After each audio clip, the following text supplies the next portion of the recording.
of life. He's the author of life. Thank you, Lord. Come on, just open your mouth and begin to give thanks to Him. Father, we thank you. We bless you, Lord.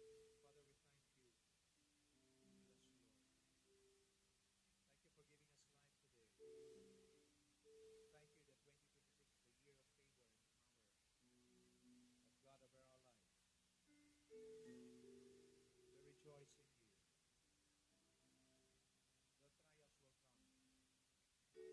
The trials will come.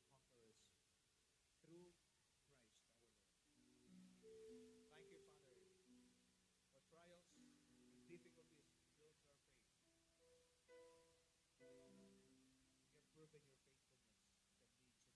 Thank you, Jesus. We bring back all the glory and honor to you. In Jesus' name. Amen. Amen. Hallelujah. Praise God. It's a good thing to praise the Lord. Hallelujah. This is the day that the Lord has made. We will rejoice and be Amen. glad in it. Let's sing this song, Happy Day. We will celebrate God. Hallelujah.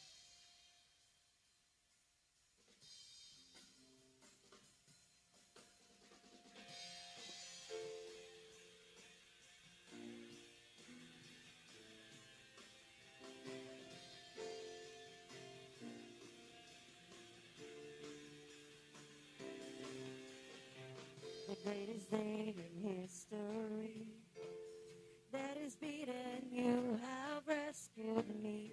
Sing it out, Jesus is alive.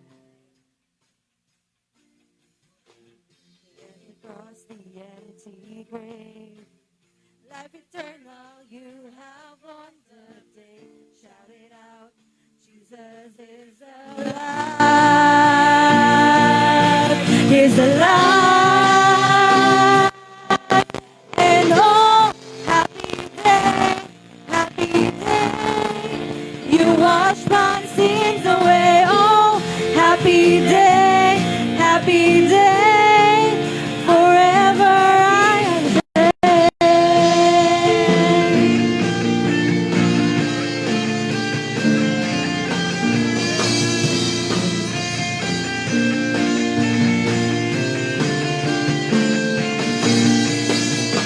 when I stand in that place, free at last, meeting face to face. I am yours, Jesus, you are mine. Endless joy. And this joy, perfect peace, earthly pain finally will cease. Celebrate, Jesus is alive. He's alive. And oh, happy day. You wash my sins away. Oh, happy day. I'll never be the same.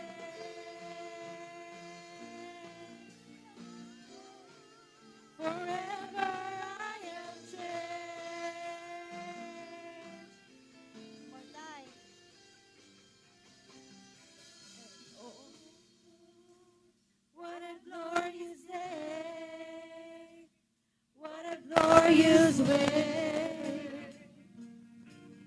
that you have saved me. And oh, what a glorious day. What a glorious day.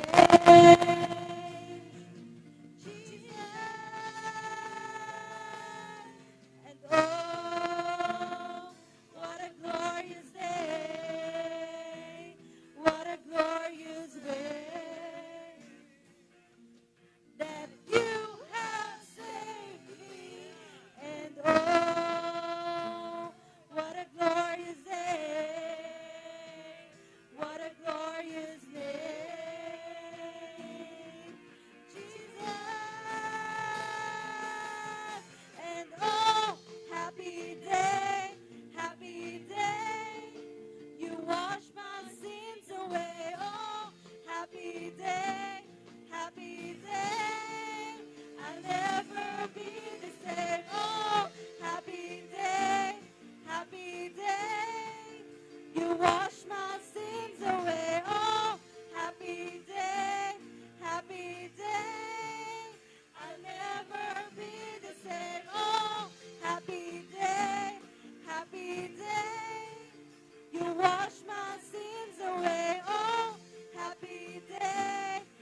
worship the Lord.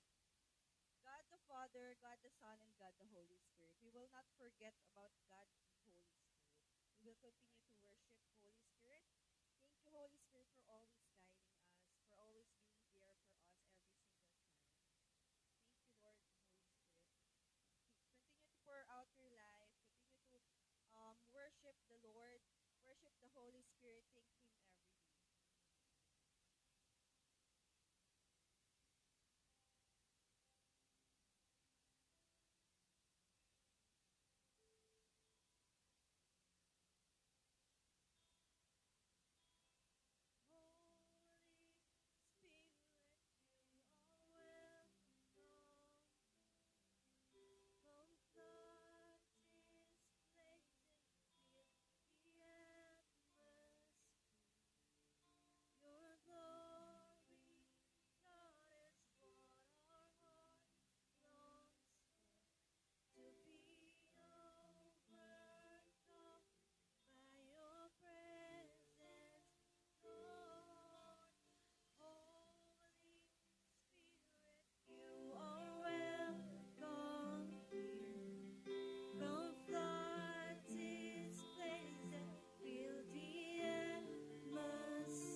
There's nothing worth more than will ever come close.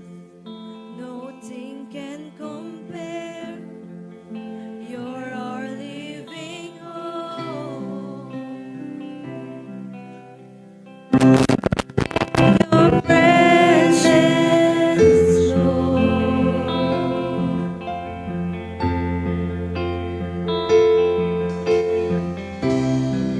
I've tasted and seen of the sweetest of love, where my heart becomes free and my shame is undone. Sing your presence, Lord. Your presence, Lord.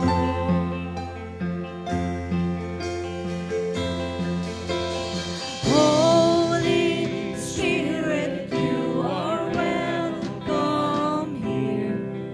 Come flood this place and fill the atmosphere.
Spirit, you are welcome here. Come flood this place and fill the atmosphere.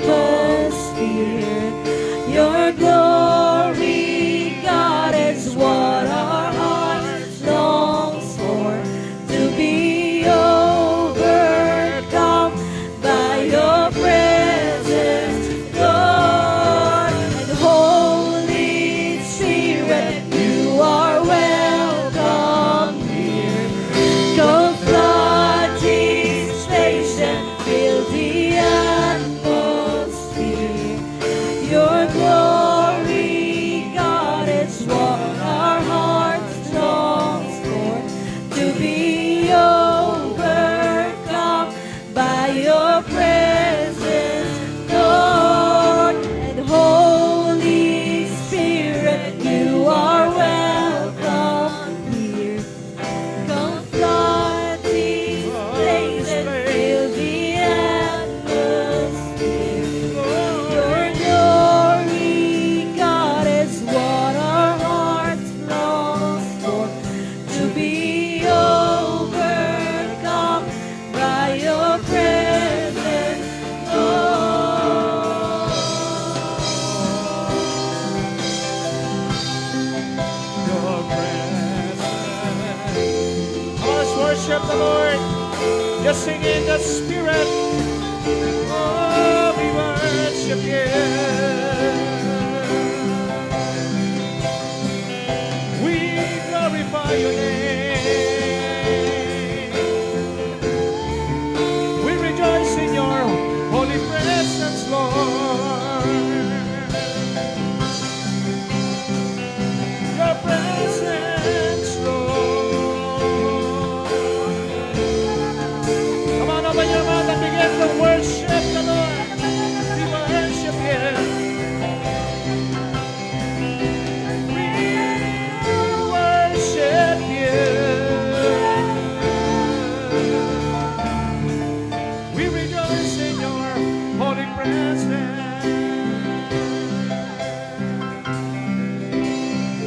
Hallelujah.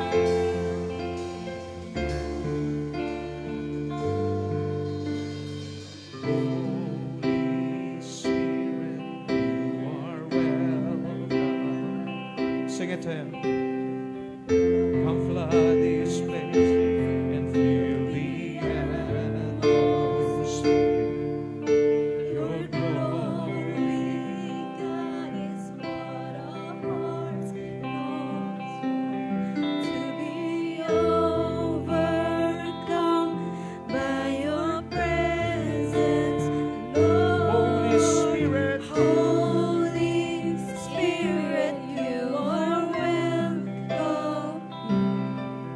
Come flood this place and fill the atmosphere. Your glory, God, is what our hearts long for. To be overcome by your presence, Lord.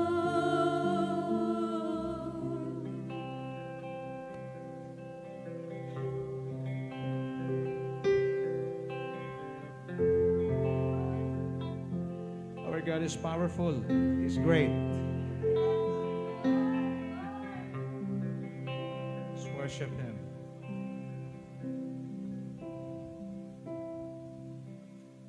Father, we love you. We worship and adore you. Glorify thy name in all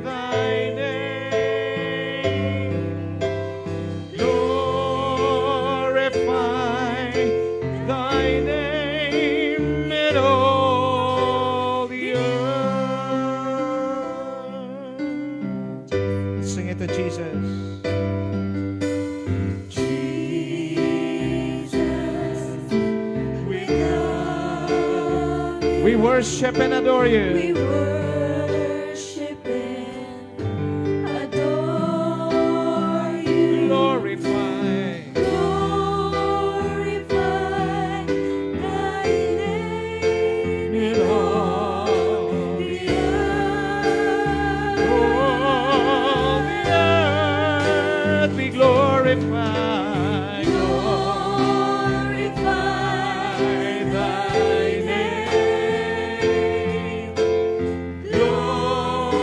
Glorify thy name. Glorify thy name in all the earth. And to the Holy Spirit. Holy Spirit,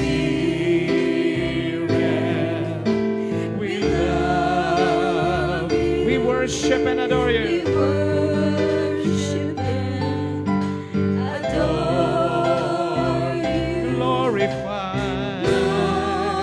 Glorify thy name in all the earth. All the earth we glorify. Glorify Sing it to the Lord. thy name. Glorify thy name.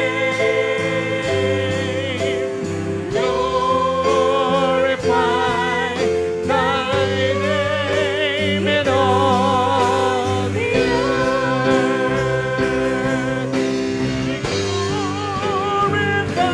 Glorify, Glorify thy name. Glorify thy name.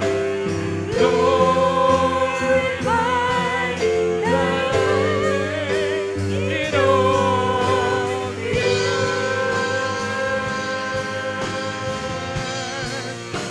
In all the earth.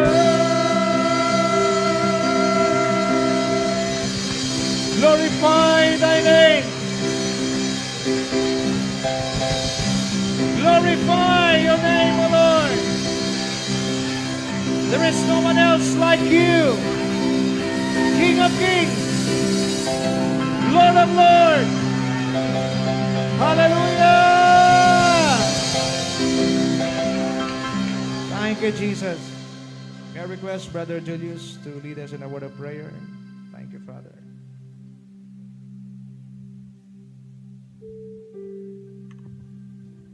Father God, we thank you. Thank you, Lord God. Our hearts cannot express, Father, our gratefulness, Lord God. For you are so good, Father God. You are so merciful. Lord God, your faithfulness is new every morning, Father. Even today, Father God, we thank you that you have shown yourself, Lord God, great and mighty, our faithful God, our merciful God, our God who doesn't leave us or forsake us. Lord, you always honor us with your presence, Father. You confirm to us, Lord God, that we are the beloved, Lord God. Lord, thank you for your great love and your great mercy and your great forgiveness, Lord God. Lord, even today, Lord God, we can attest, Father, that your great faithfulness and your great mercy sustains us, Lord God. That's why we are here today, Father, to give you back all the glory, Father, to give you back all the honor, Father. For you alone is worthy, Father God. There is no God besides you. You alone is God. Father, apart from you, there is no God, Lord God. And today, we just declare, Father, you have no rival in our hearts, Father. You are our greatest desire, Father. Your presence, Lord God, is all we desire, all the days of our lives, Lord God. Even today, Father God, we give you back all the glory, all the honor, and all the praises, Lord God. Holy Spirit, thank you. Thank you for your indwelling in each and every one of us. Father, we thank you. We praise you. We bless your name, for you alone is worthy. Lord God, we thank you. In Jesus' name, amen. Praise the Lord. Bago ka umupo, sabi mo sa katabi mo, you are so blessed by God. Welcome, 2026. Praise the Lord.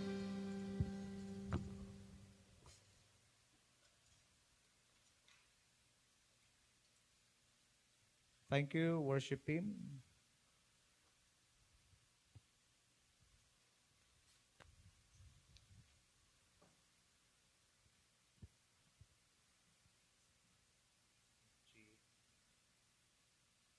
Okay, good morning. Good morning. Good morning.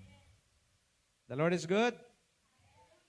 Okay, so pwesto muna lahat, upo lahat para importante itong ating pag-uusapan today.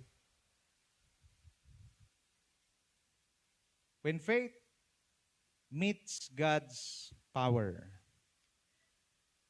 Pwedeng ano to?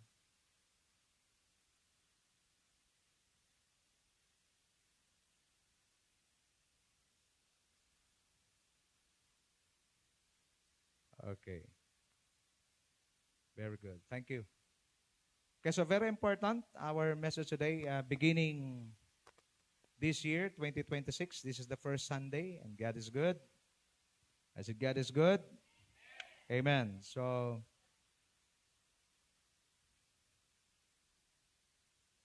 the power of faith, or when faith meets God's power. The Bible says, for without faith, it is impossible to please God. So it is very important, alam natin kung ano yung dapat nating gawin. How to please the Lord. Why? Because if God is pleased, then blessings or His blessings will be released upon our lives. Amen? So our text or message, passage is found in Mark chapter 10, verses 46 and 52. It is about the story of the blind man, Bartimaeus, who receives his sight. In verse 46 it says, then they came to Jericho, as Jesus and his disciples together with a large crowd were leaving the city. A blind man, Bartimaeus, which means son of Timaeus, was sitting by the roadside begging. When he heard that it was Jesus of Nazareth, he began to shout, Jesus, Son of David, have mercy on me. Many rebuked him and told him to be quiet. But he shouted all the more, Son of David, have mercy on me. Jesus stopped and said, call him. So they called to the blind man, cheer up, on your feet, he's calling you. Throwing his cloak aside, he jumped to his feet and came to Jesus. What do you want me to do for you? Jesus asked him. The blind man said, Rabbi, I want to see. Go, said Jesus. Your faith has healed you. Immediately, he received his sight and followed Jesus along the road. Let us pray. Lord, thank you for your word today. As we start the year, Lord, we believe as we walk according to your word and according to your will, we will be victorious this year, 2026. We pray and ask, Lord God, that you will speak to us powerfully today. Cleanse us. Forgive us from all sins. We pray that our lives will become good grounds so that the sowing of your word, it will be manifested in our lives. We thank you and we bless you. This we pray in Jesus' name. Amen and amen and amen. Palapakan natin si Lord na malakas na malakas. Praise the Lord. Do you believe that God is a God of miracle? Do you believe that He still do miracles today? Okay, pagkasabi sa katabi mo, receive your miracle today. God is a good God. He is a God of miracle. There is no such moment in every this ministry of the Lord Jesus Christ that He didn't perform a miracle. Every day, when the Lord ministered to the people, He always performed miracles. But I have a question. Why? Because crowds are following Jesus, thousands of them, but only few receives miracles. So ngayon din, marami din ang mga tao na sumusunod kay Kristo. Marami din na nagsasabing sila'y sumampalataya sa Diyos. But again, we should know how to receive the miracle from God. Because as far as God is concerned, God never changed. The Bible says it's the same yesterday, today, and forever. So God still performs miracles. God loves people. He loves to heal. He loves to set us free. But the question is, do you know what to do? That's the question na dapat malaman ng bawat isa sa atin. Why? It's easy to believe that God is powerful. No question about it. God is our creator. No question about it. God is the greatest healer of all times. Yes, He is. But how are you going to taste? How are you going to experience His power in your life? And I want you to understand, faith is the most important thing in the eyes of God. I always said to you that God is not moved by our tears. He is only moved by our faith. Even if you cry to Him,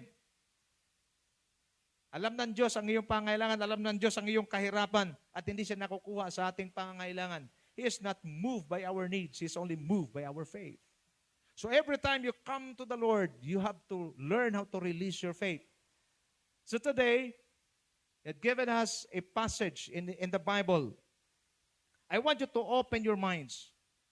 Just forget everything. Just focus here in a few moments. Here, the Lord is ministering. When I check and discover it, itong Jericho, side trip lang ng Panginoon. This is not really the place that Jesus wants to go. Minsan, iba, pag naglalakbay ka, mayroon kang side trip, nadadaanan lang. And good thing, there was a man, a blind man, named Bartimaeus. Don't you know, Bartimaeus is praying for a long, long time because he was blind. And his job is to beg. He was begging on the roadside. But this man, though he was blind, he knew the Scripture. Pagkasabi sa katabi mo, the Word of God is so important. If you want miracles, if you want blessing, Bartimaeus, he has the Word, he has the Scripture in his heart. That is why when the Bible says, when he heard that it was Jesus of Nazareth, alam mo yung matagal mong hinihintay, nasa loob niya. Here, many people are following Jesus because they knew that Jesus healed all kinds of sickness. But here, when he heard that it was Jesus, then he shouted, or he shouts, Jesus, Son of David, have mercy on me. Watch me now. Many people are calling him, Jesus, heal us, Jesus, heal us. But this time, there's a different address to the name of the Lord Jesus Christ, Jesus, Son of David. These words, Jesus, Son of David, have mercy on me, was mentioned in the Scripture. Nakalagay na sa Scripture to. Kaya sabi rito, many rebuked him and told him to be quiet. But he shouted all the more, Son of David, have mercy on me. Look at this, in verse 49, Jesus stopped and said, call him. Bakit sa dami ng mga taong sumusunod kay Kristo, ang kanyang napansin ay walang iba kundi si Bartimaeus? Nakuha natin? It doesn't mean that you are following Jesus, it's enough. No, it's not. Why? Because you have to carry that word, because the word of God will ignite your faith, because faith comes by hearing, and hearing by the word of God. The more word you have, the more faith you will also have for him. That is why even if he was blind, he is hopeful that one day the Messiah will come, and he already heard who is this Jesus who healed the sick, and he opens the eyes of the blind. That is why when he heard that it was Jesus of Nazareth, hindi na ni Bartimaeus pinalagpas ang pagkakataon. He shouted And then people rebuke him. Keep quiet. He shouted all the more. Watch me now. Jesus stopped. I want you to understand this 2026. You should know what will caught the attention of Jesus. Going to church is not a guarantee that that you will get the attention of the Lord. Kaya sa 2026, paunahan ito at pakuhaan ng atensyon ng Diyos.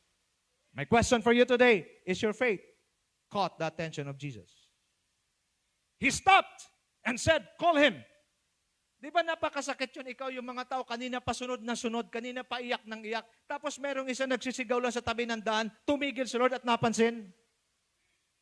Why? Because this man waited. He is full of faith and he believes that when he met the Messiah, his eyes will be opened. And he called the blind man, cheer up on your feet, and he's calling you. Throwing his cloak aside, he jumped to his feet and came to Jesus. Watch me now. Sa mga naroon na mamalimos, ang kanyang pinakaproteksyon ay yung kanyang cloak, balabal. But when he heard that the Master, the Messiah, was calling him, ang sabi ng Bible, throwing his cloak. Alam niyo, pag kanyang tinapon yung kanyang balabal, yun lang ang tanging kanyang protection because those times wala pa namang semento. Puro alikabok yan. Kaya pag malakas ang alikabok, tinatakip nila sa kanilang mukha. This time, talagang 100% nanampalataya si Bartimeus. This is my moment. Pakisabi sa katabi mo, this is your moment. Walang kabuhay-buhay. This is your moment. Kailangan sabihin mo, this is your moment. Something will going to happen today. Amen? This is your moment. He threw his cloak as if, sabi niya, this is my moment. Makakakita na ako ngayon. Paano lito kung hindi siya nakakita? Paano niya hanapin yung kanyang balabal na kanyang tinapon? And that was his protection. Do you believe? Are you listening? He threw his cloak. And this is the best part, the most exciting part. Because when he faced Jesus, remember, he was still blind. The Lord asked him, what do you want me to do for you? A question that each one of us should hear this first Sunday of the month. Eliza, what do you want me to do for you? Julius, what do you want me to do for you? Lito, what do you want me to do for you? It is a question. But before you will face God, dapat clear sa atin that he was full of faith, he was patiently waiting. Gaya na sinabi ko kanina, hindi ito yung daanan ni Kristo. But watch me now, because Jesus can go to his destination without passing through Jericho. But because Jesus is God, he knew that somebody, pakisabi sa katabi mo, somebody is calling him by faith. Kahit hindi ka ng Diyos dadaanan, pero nakita niya yung faith mo, dadaan siya sa'yo. Hindi ito daanan. Pero kailangan niyang dumaan kasi may nag-iisa doon na punong-puno ng panampalataya, punong-puno ng expectation. I challenge you, you expect. Wag sa tao, sa Diyos. Kasi ang Lord, hindi kanya bibiguin. Those who put their confidence in God will never be put to shame. Amen? Again, this is not the route that Jesus is about to go. But there is one person. Makinig kayo mabuti. Kahit ikaw lang mag-isa sa pamilya mo, papakinggan ng Diyos ang pananampalataya mo. Bakit? Mayroong isang nagtitiwala. Kahit ikaw na lang nag-isa sa business nyo, walang naniniwala na mag-breakthrough kayo. Pag nandoon ka, dadaan ng Diyos at kanyang ibibigay. When faith meets God's power. Do you believe in that? Wherever you go, put your confidence in God, not in man. Marami nang nangako sa atin. Akong bahala sa iyo, ikaw ang kawawa. Pero sa Diyos, pag nangako ang Diyos, kahit matanda ka na, walang problema, siyang bahala sa atin. Then the blind man answered, Rabbi. Rabbi is teacher. I want to see. Ngayong araw na to, wala nang paligoy-ligoy. Pag sinabi ni Lord, what do you want me to do for you? Then tell Him directly, I want to see. I want to break through. I want to do this. Now, watch me now. Verse 52. Jesus said, Your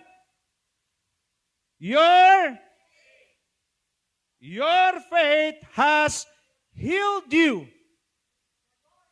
I want you to understand the sequence. Your faith has healed you. Immediately, he received his sight. Wala ba kayo napansin dito sa sequence? Your faith has healed you. Nakita na siya, hindi pa? Nakita na, hindi pa? Ay, tingnan nyo. Your faith has healed you. Tsaka pa lang ang immediately. Learn to read between the lines. Your faith has healed you. But still, he was blind. Okay, healed na, pero hindi pa siya nakita. Pagkatapos banggitin ni Lord, has healed you, then immediately. Watch me now. It doesn't mean that you ask from God. The answer He will give you the physical answer. The first thing that you need to believe, that when you pray, Mark 11:24, whatever you ask for in prayer, believe that you will receive, that you have received it, and it shall be yours. When you pray today, Lord, what do you want me to do for you? Then you will express your request to Him, your petition to Him. Then believe by faith that it is already in your hand, and immediately. Amen? Do you get it? Immediately, he received his sight. At laging tandaan, the moment the Lord bless you, the moment the Lord prosper you, the moment the Lord heal you, what comes next? And he followed Jesus along the road. Do you get it, my friend? Hindi ng Lord direktang ibigay sa iyo, pero nandyan na sa iyo. Again, it is the faith. Ang faith ang makikipag-arrange. Ang faith ang makikipag-locked in sa power ng Diyos. When faith meets God's power, then get ready, miracles will happen. Here, the faith of Bartimaeus meets the power of God, and immediately he received his sight. Amen? That is why, tama ang ginagawa ninyo. You feed your spirit with the Word of God, because faith comes by hearing the Word of God. Faith is fueled by the Word of God. Watch me now. That is why this 2026, the devil will distract you from listening to the Word of God, distract you from receiving God's Word. Why? Because he knew that the moment your faith is fueled, empowered by the Word, then that faith will meet the power of God, and it will bring you miracles. If you believe in that, just clap your hands and shout, Hallelujah! Now, let us discover the characteristics of Bartimaeus. Number one, he called out loud to God. Tell your seatmate, called out loud. Diba sa atin, magtumawag, Lord. Nakita na kayo ng isang confident. Ako'y naging officer din naman sa C-80 nung may pulis tayo. Hindi ka pwedeng maghahabol ka ng magnanakaw. Tigil! Tigil! Titigil kayo yun, sir. Pag ikaw maghahabol ng magnanakaw, pulis ka, tigil. Woohoo!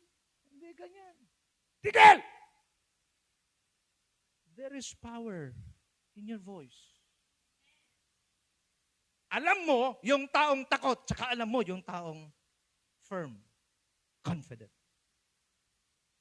Why should I call out loud to God?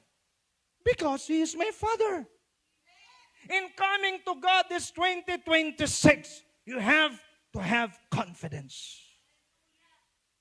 Na alam ko na anuman ang hingin ko sa aking amang nasa langit, hindi niya ako bibigyan kasi walang imposible sa Kanya. Called out loud. Many people are following Jesus, but Jesus never stopped and heard them. He only noticed the one who is shouting, calling Him out loud by faith and with faith. He cried out to God in desperation. Paki-define nga sa akin ang desperation.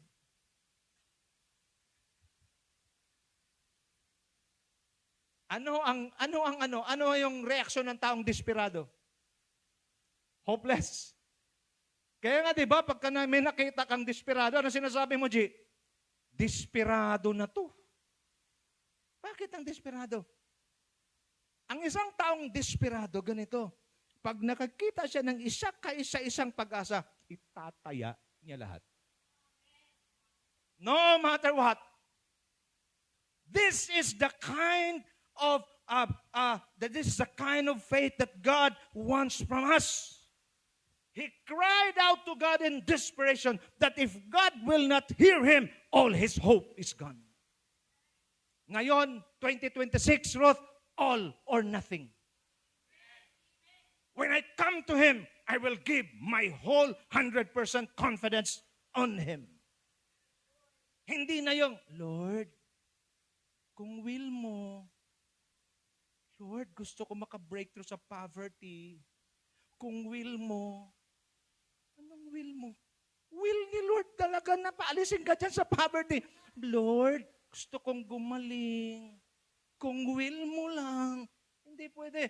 You have to come to Him with boldness and say, if it's, you will declare, Lord, I am blessed in 2026. This is the year of God's favor. This is the year of God's power over my life, and I will be victorious in this 2026 in the name of Jesus. And you will do it with desperation. Nanay, desperado na eh. Ang demonyo, desperado na rin sirain ang buhay mo eh. Mas desperado ako sirain ang buhay niya kung may buhay man to. This is what God wants from us, everything, every time we call Him. When you come to the Lord, all or nothing. Wala na sir dito yung, Lord, kung ano lang, maawa ka. Hindi na awa. Christians should learn how to receive their rights. You have a daughter. She has all the rights. Is she begging you for asking something? No. She demands. Right? But she has the right to demand. Look to the right. Si Gabi. She is not your daughter. Does she have the right to ask? Mahiya yan lalapit. Hindi mo anak eh. Pagkatas ito, lalapit. Kuya Lito. Hindi pwede. Pero yung naka-blue, hihingi man yan o hindi, obligado kang i-provide yan. Do you understand it now? Mabigat ang statement ko, pero kailangan nating tanggapin kasi yung nakasulat sa Bible. Hihingi ka o hindi, ngayon 2026, magpo-provide ang Father mo sa heaven. All you need to do is to have faith. So when you approach God this year with confidence, all or nothing. Lord, if I come to you and I believe that you are able, you are capable, you are powerful to give this to me because I want to use this for your glory, then I receive it in Jesus' name. Hindi na pwede rito yung lalapit, Lord. Kung ano lang, sana pwede. Kung hindi naman, okay rin lang. Ay, ikaw na lang yan. Bahala ka. Number 2, he drew near to God. Calling to God is one thing. But drawing near to God is the most important thing. In coming to God, we must learn to give up everything. He threw his cloak, made up our mind to place our 100% confidence on Him alone. This year, you should know where to put your confidence. Some trust in chariots, some in horses, but we shall remember and trust the name of the Lord our God. Then we will experience great and mighty things from God. But first, we have to have faith to give everything away. That's my question. That's my challenge. This is the challenge of God for 2026. Are you willing, Arlen, to give up everything? Are you willing to give everything away for my sake, for my name? That's the question. Here, Bartimaeus knew that the long wait is over. When he heard that Jesus of Nazareth, the Messiah, came and passed through him. Yes, he did not see him, but he heard him and he shouted. Draw near to God. Pag may problema kayo, huwag kayong mag-atubiling lumapit sa Diyos. May solusyon ang Diyos sa lahat ng problemang meron ka. And when you come, the problem is when you come to God, you are bringing, as if you're teaching God, giving God solution. Naintindihan niyo ba? Lalapit ka sa Diyos, may problema ka. Mayabang din kasi tayo talaga eh. O sige, ako na lang, kayo hindi. Lalapit ka sa Diyos. Lord, ito yung problema ko. Pag lumapit ka, may kasama rin solusyon. Sana Lord, ganito mo isusolve. Lumapit ka pa. Di ba? Meron tayong ganyan eh. Lord, parang yung nagpipray dito, sabi niya, God's will, Ruth, God's will. Lord, gusto ko mag-abroad. Lord, let your will be done. Basta US, ha? Let your will be done. Basta US. Don't give God conditions. When you come to Him, even though you have the ability and the capacity, set aside those things. Because walang ibang pinaka-the best na ability, tsaka capacity, tsaka solution sa problema, kundi ang solusyon ng Diyos. So when you come to Him, when you draw near to God, just put your 100% confidence. Lord, I trust in you and I give everything away. And we're talking about surrender. Number 3, he believed in God. It's very important. You call upon the Lord, you come to the Lord, and when you come, believe. God healed him because he believed. God rewarded his faith. The Bible says, for without faith, it is impossible to please God. Pwede bang tumingin ka sa akin? Maging pumigit? Mahalaga ito. Kailan mo pa ginawa na lumapit ka sa Diyos, nung mag-pray ka, pinanghawakan mo at hindi ka talaga nagduda? Because most of the time, when we come to the Lord, we ask for something from God. Pagkatapos natin mag-pray, hindi natin hinahawakan talaga eh. Lumapit tayo, hawak natin. Pag alis natin, parang, mangyayari kaya? Mayroon tayong tendency na ganyan eh. Bartimaeus, iba siya. When he come to God, he shouted to the Lord, he came to the Lord, he drew near to the Lord, and he believed. It is not enough to draw near. You have to have faith and believe. This time na natin, when you come to the Lord, Lord, I believe. The moment na naipag-pray mo na, mayroon akong kaibigan pa sabi, oras na naipag-pray mo na at nasabi mo na sa Diyos yung prayer request mo, yung petition mo, may sagot na ang Diyos. And you need to nurture that belief, your faith with the Word of God. Huwag ka na magduda sa Diyos kasi ang Diyos kailanman tapat siya. O, challenge kita, sir. Baliktarin mo yung tapat. Basahin mo pa dulo, tsaka pauna. Ang tapat, balik-baliktarin mo man, tapat pa rin. And that is God. What I'm stirring up in your spirit today is this. Learn to come to the Lord believing Him 100%. that He will bring and give solutions. He will answer your prayers. He will take you out of that dark situation. He will heal your sickness. Ang problema natin, sakit ang ulo, mag-pray. Lord, in Jesus' name, I claim my healing. Tapos papakarimdaman. Masakit talaga eh. That's our problem. When you release your faith, claim it. Receive it. Nakaranas ako nito, nasa Davao ako. Nalipasan ako ng gutom. Masakit talaga yung ulo ko. Nag-order ako ngayon sa hotel. Napakasarap, pinakamahal in order ko. Problema, ang hirap kumain ng mahal. Pag masakit ang ulo mo. I prayed. In Jesus' name, I rebuke this headache right now. In Jesus' name. Then I release my faith. In just 5 seconds, the pain was gone. I miss those days. Why? Kasi nasanay na ako ng bandang huli. Pag may sakit, pain reliever agad. Pag inumok, pak, tanggal. Saan ang faith mo? Nasa pain reliever. Hindi ko sinasabi, may mga nurse dito, hindi naman masamang pain reliever. Pero pwede bang i-test mo muna yung faith mo? Before you take that, choice mo naman yan. You have to believe. This time, 2026, when you approach God, I believe, Lord. I believe. Then the Bible says, your faith has healed you. Pero hindi pa siya nakita.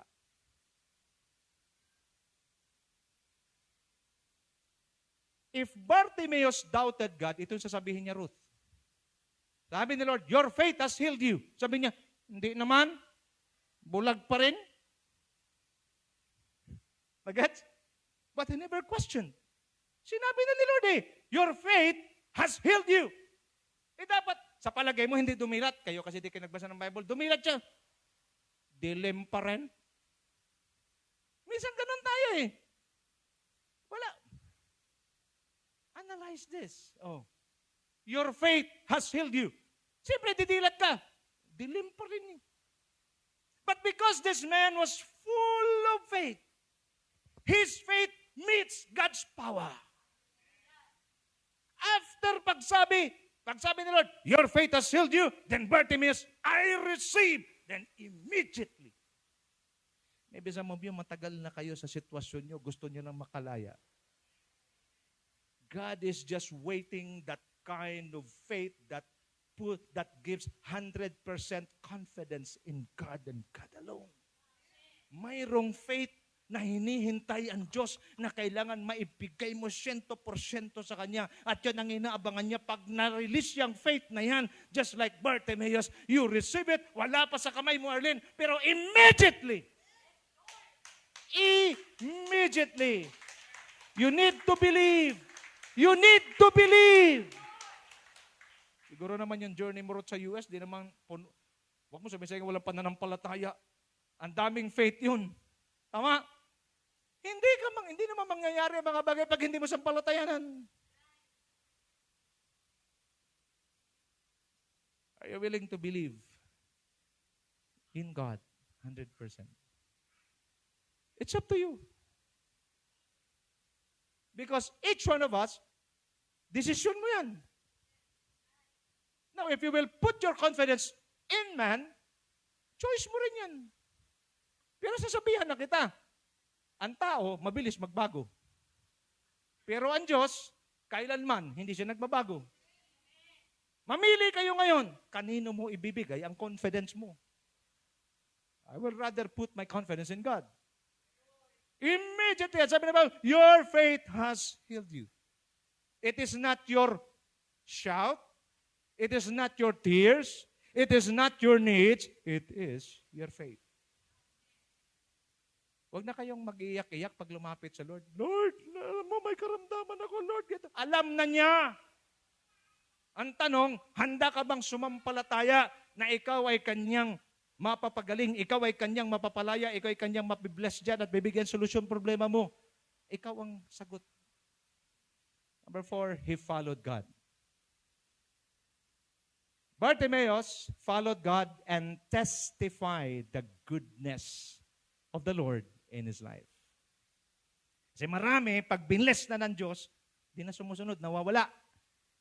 Pagkasabi sa katabi mo, pag binless ka ng Lord, sabi mo, pag binless ka ng Lord, sumunod ka sa Kanya, huwag kang mawala. Ang problema, nawawala yung iba eh. Di ba? Habang tumatawag sa Diyos, nahirapan, sumusunod. Nung mabless na, nawala. This is a good pattern. When faith meets God's power, always remember, give God the glory and honor.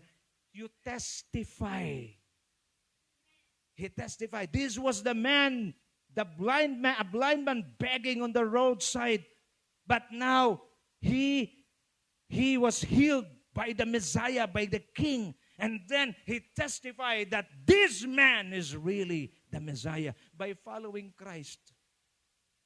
Never abandon God. Huwag niyong iwanan si Lord pag binless na kayo. Amen? Now, there are common questions and experiences that many believers gone through today. If I'm a child of God, why is it that I am still in the bondage of poverty? This is a common question. Anak ako ng Diyos, bakit andito pa rin ako sa kahirapan? Yung sagot, sinabi ko na nung una. Call out to God. Draw near to God. Believe in God. And follow God. Number two, if I'm a child of God, why is it that I'm still in prison of sickness or sicknesses? Kung anak ako ng Diyos, bakit may mga karamdaman pa rin ako? Minsan, tinatanong natin yan at tinatanong natin ng Diyos, kumusta naman kayang kinakain mo? Kunyari, di kayo nakatingin sa akin. Ikaw ang tinatanong ko. Sabi mo, nagkakasakit ako. Ano ba naman kinakain mo kasi? Iba sa atin, ibang klase, no? Kakain ng bawal, sabay mag-pray, Lord, sana wag akong ma-high blood. Kung kinakain mo naman talaga nakaka-high blood. You should know. Number three, I've been a Christian for so many years, but my relationship with God is not exciting, but I'm often felt boring. Why? Walang miracle na naranasan eh. Andyan si Joshua. Nakaranas siya ng miracle. For operation na siya.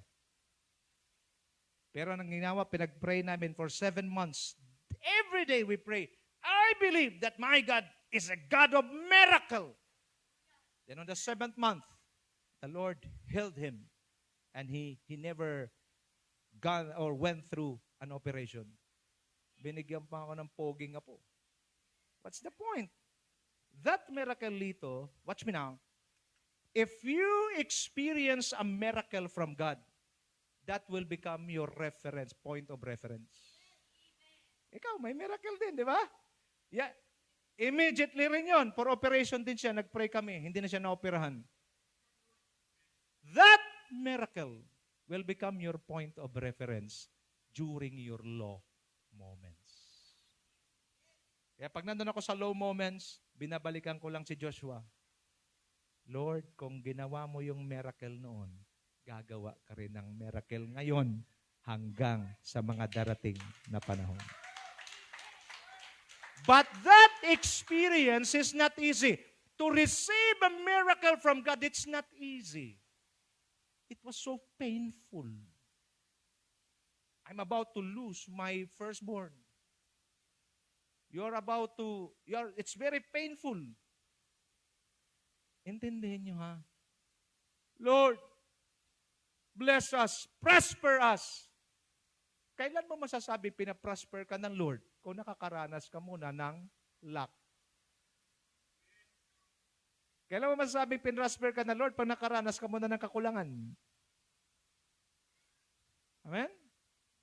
Lord, I believe you're my healer. Pwede magkasakit muna. Do you believe that God is your healer? Pwede makaranas ka ng sakit. Kasi mahirap naman yung iba na lang palagi mo reference. Lord, I believe you're our healer. Kasakit si Lito, you're our healer. gumaling si Lito. Di ba? He's our healer. Pero ikaw yung, pag huminga, yung bilang na lang, parang isang bulate na lang paper marot, diretso ka na. And then the Lord healed you, then you have now a testimony. Know your God. Number 3, I believe that Christianity is a life full of pains and sufferings. I'll just endure it till Jesus comes. But it really hurts sometimes. I want to give up. These are the common questions. Watch me now. Jesus paid it all. I said, Jesus paid it all. You are fully paid. Lahat ng sufferings, ginawa niya na at dinanas niya na sa krus ng Kalbaryo. And when you believe in God, yung sufferings mo, kasama na yan sa binayaran. Ang importante lang, alam mo dapat kung anong gagawin mo para hindi mo na yan maranasan. And today, the Lord sent me to you and to tell you that God, it is not God's will for you to suffer. It is not God's will for you to stay in that spirit of poverty. But He wants you to get out from that mess and arise and thrive and proclaim the goodness and the power of God over your life. Do you believe in that? If you believe, shout hallelujah! This is what God wants us to do. Bayad na yung kahirapan mo. Bayad na yung emotional pain mo. Binayaran niya na sa krus ng Kalbaryo. All you need to do is to enjoy that. Anong enjoy mo, Pastor? Yung problema mo. Do you have a problem? Yes, but I enjoy it. Why? Because every problem, every sickness, every difficulties is God's opportunity to manifest His power. To demonstrate His power. Nakita niyo bang kaibahan? If you are immersed in the Word of God, you look at things, you see things on a different side. I'm sick. I got COVID nung nakaraan. Tingin ko, Wilson Rama is now signing off. Kung sa radyo pa. But the Lord provided. Ang kapatid ni Jing, si Doc, tinawagan ako, pagkatapos pinabili ako ng gamot na never ko pa narinig sa buong buhay ko. Nung ininom ko, medyo magandang tama. Patay yung COVID. 2 weeks, nakahiga ako sa isang maliit na sofa. Napag-iunat ko yung pako, lagpas. Nagtiis ako ng 2 weeks doon. At napakaganda ng reflection ko noong 2 weeks. Bakit? Dapat wala na ako sa harapan nyo ngayon. And I begin to feel the presence of God. I begin to feel that God is moving powerfully. He provided people. Hindi naman kami ni Doc masyadong kilala. Isang tawag ko lang, si Doc noong time na yun, punong-puno rin ng pasyente yun. Pero bakit? Bakit ako na? Why? Because God orchestrated everything. What you're going through right now, God knows. At lagi niyong tandaan, our journey, pagkasabi sa katabi mo, our journey is from the cross to the throne. When you speak about cross, it means sufferings. When you speak about throne, it means ruling and reigning. Kaya tapos na yung hirap. Dapat ngayon, ruling and reigning ka na. That is why when you come to God, come with boldness and confidence. Lord, I am ruling and reigning this year. I always experience deep trouble every day. I don't know where to get my next meal. Is this God's will? Is this God's plan for me? Then the Bible says, for I know the plans I have for you. Plans to prosper you, not to harm you. Plans to give you a hope and a future. Is this God's plan for me? No. God promised that He came to give me abundant life. But I am in trouble in my finances right now. Where is John chapter 10, verse 10? Answer? It's in the Bible. Where is John chapter 10, verse 10? In the Bible. You find it in the Bible. Why? Because the Bible says, the thief comes only to steal, to kill, and to destroy. That is the devil. But Jesus came to give you life and have it abundantly. All you need to do is to claim it. When faith meets God's power. Number 7, our relationship is in trouble right now. As time goes by, but it's getting worse. I found It found no hope at all. I'm praying but it seems that God doesn't hear my prayers. Feeling mo lang yan. Makinig kayo mabuti. When you come to the Lord, do not come to Him with your emotions. Kasi emotion madaya. Come in faith. Nakama, ma'am? You come in faith. Faith sees the things you do not see. Naka? Look at me. Abraham, the Bible says, Abraham he saw a city whose builder and architect is God. But Abraham never entered that city. But in the spirit, he saw that city whose builder and architect is God, and that is heaven. Dapat marunong tayong tumingin. I want you to understand, 2026, you have to learn to live by faith, not by sight. Pag sinasabing you're living by faith, hindi yung problema ang tinitingnan mo. Ang tinitingnan mo, yung blessing ng Lord sa likod ng problema mo. Huwag mo sabihin sa dito, during sa bagyo, ano makikita mo sa bagyo? Nagtumbahang mga poste, nagtumbahang mga puno, nagliparang mga yero. Pero pagkatapos ng bagyo, napakagandang bukang liwayway, napakagandang araw ang dumarating. Napakaganda talaga kung paano nagwala ang bagyo at ang panahon kinabukasan. Wow! Kwento lang ako, no? Nakwento ko na sa nakaraan. Isang bayan, ang kanilang pinagmamalaki, Ruth, yung kanilang mga gandang puno. Kasi na talagang pagka during summer, marami mga turistang nagpupuntahan. Why? Kasi talagang grabe yung mga dahon, nagtatakip sa kanila. Napakaganda. So now, dumating ang punto, daming turistang pumupunta. Bigla nagkaroon ng bagyo. Nabuwal yung mga puno. Ano na ngayon? Wala na silang tourist attraction. Wala nang pupunta. And people cried out to the Lord, Lord, why? Yan na nga lang kabuhayan namin, yan na lang pinagmamalaki namin sa lugar namin. Natumba pa ng mga bagyo. Bakit mo inalaw? Then on that evening, napakaganda ng panahon. Then the stars and the moon shines.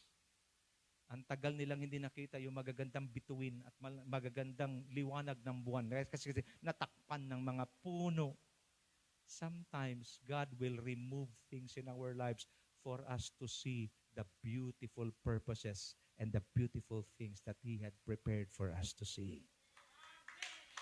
What you lose in 2025, I believe it is God's will, but He will not take anything from you without replacing the best that He intended to give you.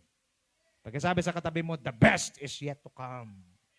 Number 8, I just go to church to fulfill my obligation as a Christian. No. When you come to church, you have to be excited. Why? Because I will going to meet my God. I will going to receive the word. My faith will be strengthened. And when faith meets God's power, then miracle. To all these questions, the ultimate answer to all these questions is a miracle from God. Today, if you are going to receive a miracle from the Lord, it will change your life forever. Let us all stand. Pahinga ng ano. Can you bow down your heads and close your eyes? Just bow down your heads and close your eyes. Today, approach God. Come to God. Maybe some of you are like Bartimaeus. You do not see the future. You have fear. Tatakot ako, Pastor, di ko alam ano mangyayari sa darating na panahon. Sa totoo lang, we're not the one holding our lives. It's Him. But we need to empower, we need to strengthen, we need to fuel our faith with the Word of God. Today, you hear the Word. You see the life of Bartimaeus. It was changed by God forever. And this is what each one of us needs this year, 2026. Let's start strong. And starting strong this year is simply starting with God. God is the right starting point, and you are not. You do not fail today. You are in the right place. listening to the word, listening and receiving the word of God that strengthen and empower your faith. I want you to come to the Lord today. Pray. With boldness, with confidence. Just like Bartimaeus, he threw his cloak, believing that this is my moment. Just declare it before God. Lord, this year is my moment. This year is my breakthrough. I believe, Lord God. I believe. I put my 100 confidence in you. And I know, Lord God, something powerful will going to happen. And after that prayer, receive it. The Lord said to Bartimaeus, your faith has healed you. Immediately. I want you to take note of that word. Immediately. Receive his sight. Because there are sudden moments, sudden blessings, sudden opportunities, sudden prosperity, sudden people. You will meet people that are keys that will open the doors to your destiny. Oh, ang daming suddenly, immediately this year. And I want you to receive it in your spirit right now. There are many suddenlies, there are many immediately that will going to happen. Father, we thank you, Lord, for your word. When faith meets God's power, miracle will be released. Lord, we receive our miracle today. We receive your word today. We put our 100% confidence in you today. And we believe that you are an unchanging God. Even if we become faithless, you remain faithful. Because you cannot disown yourself. Lift up your hands. In the name of Jesus, I release to you the wisdom of the Lord, the understanding of God, the knowledge of God. I pray that the Holy Spirit will stir up the word that you received today. I pray that the Holy Spirit will continue to empower you to create that hunger and thirst for His word until the word will become flesh in your life. And you will become salt and light in this world. Father, I pray that each family member is represented by your people here today. You will bless them mightily. And 2026 is the year of God's favor and power over our lives. We will see, Lord God, opportunities, and we will encounter your presence oftentimes. And Lord, there are many suddenly, there are many immediately, Lord God. Lord, I pray in Jesus' name that this word will become our weapon, Lord God, a good starting point this year, 2026. We bring back all the glory and honor to you. This we pray in Jesus' name. Amen and amen and amen. Praise God. You may be seated in the presence